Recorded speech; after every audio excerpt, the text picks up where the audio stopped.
Students, आज हम एक बहुत इम्पोर्टेंट इवेंट जिसे आप double fertilization and triple fusion के नाम से जानते हैं को डिस्कस करेंगे। इस प्रोसेस तक पहुंचने से पहले पिछले लेक्चर में जो हमने पढ़ा था उसको एक बार रिवाइज कर लें। आपको मालूम है कि जैसे ही कोई पोलन ग्रेन स्टिग्मा की सरफेस पर, ये मैंने सरफेस बनाया है, और इसके ऊपर कोई भी पोलन ग्रेन जब लैंड करता है तो उस पोलन ग्रेन को आइडेंटिफाई किया जाता है, रिकॉग्नाइज किया जाता है कि ये करेक्ट पोलन ग्रेन है या नहीं है। और इसके लिए स्टिग्मा के सरफेस, इस सरफेस की जो सेल्स हैं और इस पोलन ग्रेन की सेल, इनके बीच में एक केमिकल डायलॉग की सेटअप होता है। कहने का मतलब दोनों की जो प्रोटीन्स हैं वो मैच होते हैं, और मैच होने के बाद यानी उसे रिकॉग्नाइज होने के बाद pollen grain is allowed to germinate over the surface and the germination takes place by absorbing the nutrients secreted by the stigma cells. And here I have shown that the pollen grain has started germination. ये germination इसका शुरू हो गया और धीरे धीरे pollen tube stigma से फिर स्टाइल से होती हुई और ये ओव्यूल मैंने दिखाया है इस ओवरी के अंदर और वहां तक पहुंच रहा है।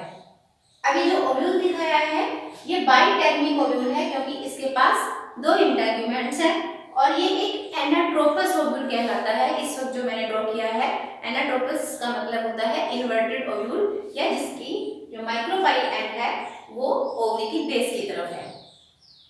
तो ये पोलन ट्यूब धीरे धीरे जैसे जैसे ग्रो करके इस ओव्यूल तक पहुंचती है, इसका पर्पस एक है कि इस पोलन ट्यूब के अंदर दो मेल गैमीट्स हैं और उन दोनों मेल गैमीट्स को ओव्यूल के अंदर एम्ब्रियो सैक और उस एम्ब्रियो सैक के अंदर यहाँ पे जैसे मैंने ब्लैक कलर की एक सेल दिखाई है वो एग वहां तक पहुंचाना है। तो जो पोलन ट्यूब है मेल गैमीट्स को लेके जो आ रही है ये तीन तरीके से इस ओव्यूल के अंदर एंट्री कर सकती है। ऐसा हो सकता है कि ये पोलन ट्यूब चैलेंजर एंड से एंट्री कर जाए, या ऐसा भी हो सकता है कि ये इंटेग्यूमेंट के रास्ते ओव्यूल के अंदर एंट्री करे। और जो तीसरा जो मोस्ट कॉमन एक तरीका है पोलन ट्यूब की एंट्री का, that is through the micropylar and. ये तीन तरीकों से पोलन ट्यूब जो है किसी भी ओव्यूल के अंदर एंट्री ले सकती है। If it is through the chalazal end, this is known as chalazogamy. Chalazogamy. If it is through this integuments, it is known as mesogamy. And if it is through the micropylar end, and as I am saying, it is the most common way to enter through the micropylar end. Such type of entry is known as porogamy. So I am showing here the porogamy. ये porogamy है, यहाँ से ovule की अंदर जो micropyle है इस घर से ये एंट्री कर रही है। अब आप इस डायग्राम को जिसमें मैंने ओव्यूल के अंदर ये एम्ब्रियो सैक दिखाया है, एक बार इसको मैंने यहाँ पर एनलार्ज किया है, इसे आप देखिए। इस स्ट्रक्चर को जिसका नाम एम्ब्रियो सैक है या जिसे आप फीमेल गैमेटोफाइट कहते हैं, इस स्ट्रक्चर में आपको रिमाइंड कीजिए 7 सेल्स दिखाई गई थी और इसमें 8 न्यूक्लियाई, जैसे 3 cells are to are the chalazal end. ये चैलेंजर एंड है ओव्यूल का, तो इस चैलेंजर एंड की तरफ यहाँ मैंने सी से इसको रिप्रेजेंट कर दिया है चैलेंजर एंड को।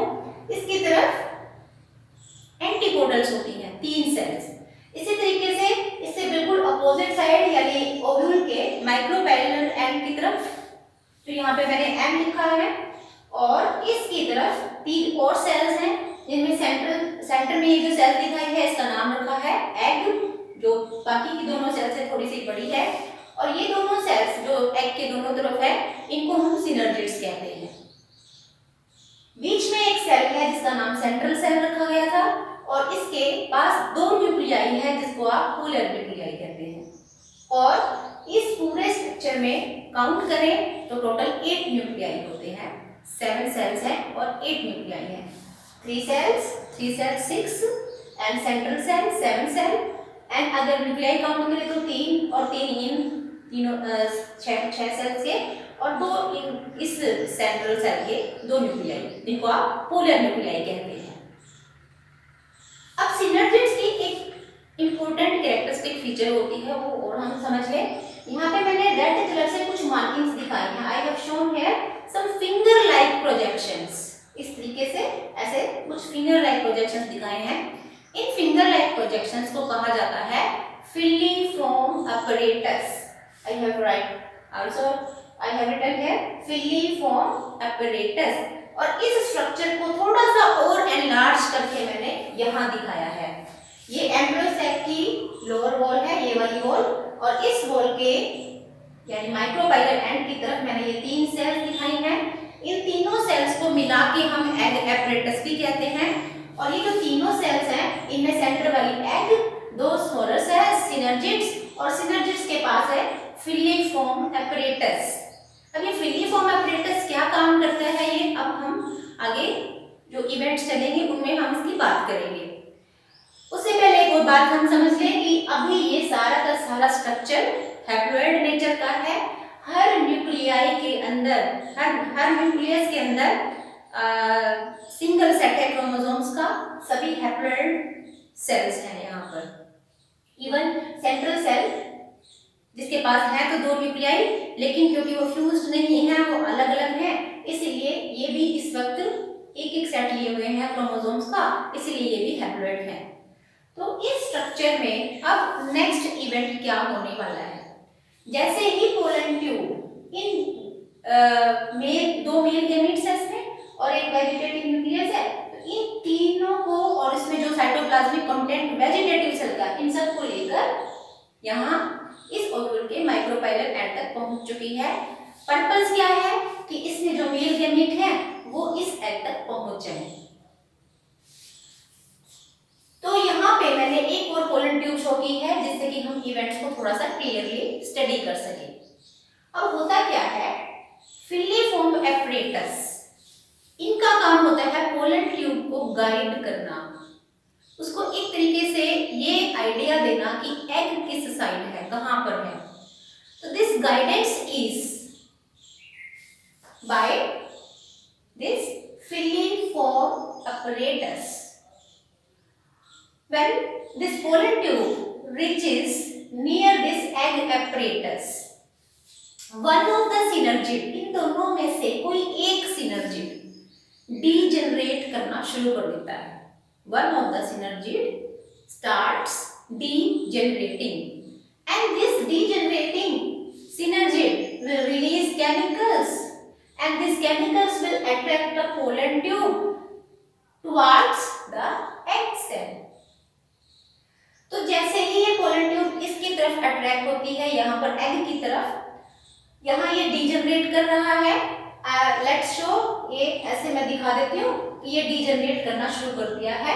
और ये पोलन ट्यूब जैसे ही यहाँ पर आती है, जैसे यहाँ पर मैं पोलन ट्यूब को भी दोबारा से इसके साथ दिखा देते हैं, तो पोलन ट्यूब का जो कंटेंट है इस डीजनरेटिंग सेल के साइटोप्लाज्म में मिक्स हो जाता है। ये सेल खत्म हो रही है वैसे तो, और इसके जो 2 मेल गैमीट्स हैं वो इस सेल के साइटोप्लाज्म जो कंटेंट अब खत्म हो रहा है उसमें मिक्स हो जाता है। और आप शो कर सकते हो कुछ ऐसे, now the male gametes they have been released, I am showing it slightly thicker so that you can see।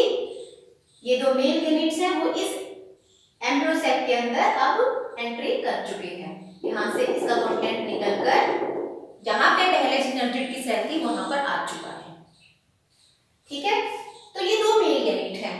अब इन दोनों मेल गैमीट्स में से कोई एक मेल गैमीट इस एग के साथ फ्यूज कर जाता है। Fusion of male and female gamete is known as fertilization, या जिसे आप सिनगैमी भी कहते हो। तो the very first step inside the embryo sac is the syngamy process। जैसे ही इसके कंटेंट यहाँ पर रिलीज हुए तो एक मेल गैमीट दूसरे में जो एग है इसके साथ फ्यूज कर जाएगा and it is going to form the zygote. आपको समझाने के लिए मैंने यहाँ भी लिखा है first male gamete, one of the male gamete will fuse with the egg, and the next cell which is going to be formed after the fusion is known as zygote. जो मेल गैमेट था वो haploid nature का था, egg भी हमारा haploid nature का था, तो जब दोनों ने फ्यूज किया तो जो नई सेल बनी वो ज़ाइगोट जो बनती है वो डिप्लॉइड नेचर की होगी, यानी कि सबसे पहली सेल जिसको आप ज़ाइगोट कह रहे हो ये डिप्लॉइड नेचर की यहाँ पर बन जाती है। एम्ब्रियो सैक के अंदर होने वाले इवेंट्स को हम डिस्कस कर रहे हैं। अभी भी हमारे पास दूसरा मेल गैमेट है, तो ये जो दूसरा मेल गैमेट है ये क्या करेगा, the second male gamete will fuse with these two polar nuclei and it is going to form its nucleus which is known as PEN, या जिसको आप प्राइमरी, मैं लिख देती हूँ, प्राइमरी एंडोस्पर्म न्यूक्लियस, यानी कि जो दूसरा मेल गैमेट बचा हुआ था उस मेल गैमेट की फ्यूजन सेंट्रल सेल के दोनों पोलर न्यूक्लियाई से होती है and it will form the primary endosperm nucleus. Because here is fusion of three nuclei here, one male gamete and two polar nuclei. Such type of fusion is known as triple fusion. यहाँ पे देखिए second male gamete जो कि haploid था, दो polar nuclei fuse कर जाते हैं, तो मैंने दिखाया कि यहाँ पर PEN की फॉर्मेशन होती है। अगर इनकी प्लॉइडी की बात करें तो क्योंकि मेल गैमेट हैप्लॉइड था और दोनों पोलर न्यूक्लियाई के हम हैप्लॉइड एंड हैप्लॉइड सेट ले लेते हैं, यानी इसके पास दोनों का जो फ्यूजन हो जाएगा तो वो दो सेट्स एक न्यूक्लियस में आ जाएंगे, तो तीन सेट्स इस कॉमन स्ट्रक्चर में यहाँ पर हैं, इसको आप PEN कह रहे हैं एंड इसकी प्लॉइडी को हम मेंशन करेंगे अब triploid. It is triploid in nature, it has three sets, one from the male gamete and other two sets are from the polar nuclei. Okay, so this structure after this fertilization event has changed a lot. इसमें जो भी event हुआ fertilise, अभी देखो ये मैंने कहा कि this is a process of fertilization है, लेकिन यहाँ पर भी फर्टिलाइजेशन प्रोसेस चल रही है एक तरीके से। यहाँ पे मेल गैमेट जो है वो पोलर न्यूक्लियाई के साथ फ्यूज कर रहा है, तो आपसे ये पूछा जाए कितनी बार फ्यूजन हुआ, तो हम यूँ कहेंगे, देखिए ये वाला जो स्टेप है जिसमें जिसमें सेकंड मेल गैमेट दो पोलर न्यूक्लियाई के साथ फ्यूज करता है, दिस स्टेप और this event is known as triple fusion. तीन न्यूक्लियाई का फ्यूजन हुआ है। And if you are asked how many time fertilization has taken place, then you will say there are 2 times fusion of male gametes with the cells of the female gametophyte। यहाँ पर 2 बार fusion हुआ है, एक बार तो egg के साथ fusion हुआ male gamete का, दूसरी बार जो दूसरा मेल गैमेट बचा हुआ था उसका इसी एम्ब्रियो सेल के पोलर न्यूक्लियाई के साथ फ्यूजन हुआ। तो इसलिए क्योंकि 2 बार फ्यूजन हुआ है, 2 बार फर्टिलाइजेशन हुआ है, this process is known as double fertilization. Double fertilization and triple fusion में आप लोगों को कंफ्यूज नहीं होना है, हमें ये याद रखना है, ये चीज आप अपने थोड़ा सा ध्यान में रखिएगा कि जो ट्रिपल फ्यूजन इवेंट है, triple fusion event actually this is included in the double fertilisation process. इन दोनों इवेंट्स को हम 2 बार फर्टिलाइजेशन इवेंट्स को हम क्या कह रहे हैं, double fertilization, and triple fusion उसी डबल फर्टिलाइजेशन प्रोसेस का एक इवेंट है। अब जो फर्टिलाइजेशन प्रोसेस हो जाती है तो इसके बाद इस एम्ब्रियो सैक के अंदर स्ट्रक्चर्स कौन कौन सा दिखाई देंगे। अब ऐसा तो रहना ही नहीं है, एग फ्यूज हो चुका है, एक सिनर्जिड मैंने आपको बताया कि वो सिनर्जिड शुरू में ही जनरेट होना शुरू हो गया था, ये 2 पोलर न्यूक्लियाई है, वे पोलर न्यूक्लियाई भी नहीं है, इनके साथ जो है सेकंड मेल गैमेट ने फ्यूजन किया था। तो अब जब फर्टिलाइजेशन हो चुका है, डबल फर्टिलाइजेशन इवेंट पूरा हो चुका है, तो इस एम्ब्रियो सैक में कौन कौन से नए स्ट्रक्चर्स आपको दिखाई देंगे या ये किस तरीके से ट्रांसफॉर्म हो जाता है वो हमें अब समझना है। तो मैं इसी डायग्राम को यहाँ पर यूज करती हूँ। इसके लिए आपको ये बताया गया था, वैसे एक हमारा जो सिनर्जिड है वो यहाँ पर डीजनरेट कर जा रहा है। ओके, अब क्योंकि इस सिनर्जिड की भी यहाँ पर कोई जरूरत नहीं है, सिनर्जिड्स का मेन पर्पस यहाँ पर होने का यही था कि इनके पास फिलीफॉर्म apparatus था, जिसकी वजह से they had to guide the pollen tube toward the egg. But now fertilization has taken place, so there is no need of these two synergids here now. One is already degenerated and the second one will also start degeneration. ये भी आप ऐसे degenerating synergid दिखा सकते। Okay, यहाँ से मैं filiform apparatus हटा देती हूँ and you will say, यहाँ पर लिखें degenerating synergid। ओके, अब ये जिसको आपने सेंट्रल सेल है ये वाली, इसको हमने पहले एग कहा था, लेकिन ये अब एग नहीं है, इसके साथ तो एक मेल गैमेट ने फ्यूजन किया हुआ है, तो this is now termed as zygote. And आप इसके ये लिखेंगे कि एक डिप्लॉयड सेल है, तो यहाँ पे एग apparatus की सिर्फ वो एक सेल रह गई है जिसको अब आप जाइगोट कह रहे हैं। ये है माइक्रोपाइलर एंड की तरफ। और अब ये 3 एंटीपोडल्स की बात करें, this 3 antipodals also starts degeneration. ये यहाँ पर भी आप इनकी डीजनरेशन दिखा सकते हैं। क्लियर है? And now about this polar nuclei, because this polar nuclei they also have fused with one of the male gamete, तो यहाँ पर जो न्यूक्लियस तैयार हुआ, इस न्यूक्लियस को आप कहते हैं प्राइमरी एंडोस्पर्म न्यूक्लियस। ठीक है, और इसको आप PEN भी लिखते हैं, शॉर्ट फॉर्म में आप इसे PEN लिखेंगे। मैं ये वाला डायग्राम हटा देती हूँ। यहाँ पे एंटीपोडल्स के लिए लिखोगे डीजेनरेटिंग, तो ये प्राइमरी एंडोस्पर्म न्यूक्लियस है और इसकी फ्लोइडी 3N है। ये ट्रिप्लॉइड स्ट्रक्चर है। It is a product of triple fusion. अब ये जो सेल है जिसको आप पहले सेंट्रल सेल कह रहे थे, इस सेल का भी हम एक नाम रखते हैं जिसको कहते हैं primary endosperm cell. This structure is now, this cell is now known as primary endosperm cell, क्योंकि इसका न्यूक्लियस ट्रिप्लॉइड है, तो इस सेल की जो फ्लोइडी है वो आप ट्रिप्लॉइड कहेंगे। तो this is the post fertilisation image of और the diagram of embryo sac और द फीमेल गैमेटोफाइट। अब इसके बाद क्योंकि हमारे पास मेन ही अगर स्ट्रक्चर में देखें तो 2 ही सेल रह गए हैं, एक यहाँ पर जाइगोट, बाकी दोनों सेल्स डीजनरेट कर चुकी हैं, ये 3 भी डीजनरेट कर गए हैं। तो इस वक्त पूछा जाए अब कितने सेल हैं इसके अंदर, तो we have only 2 cells left in this structure.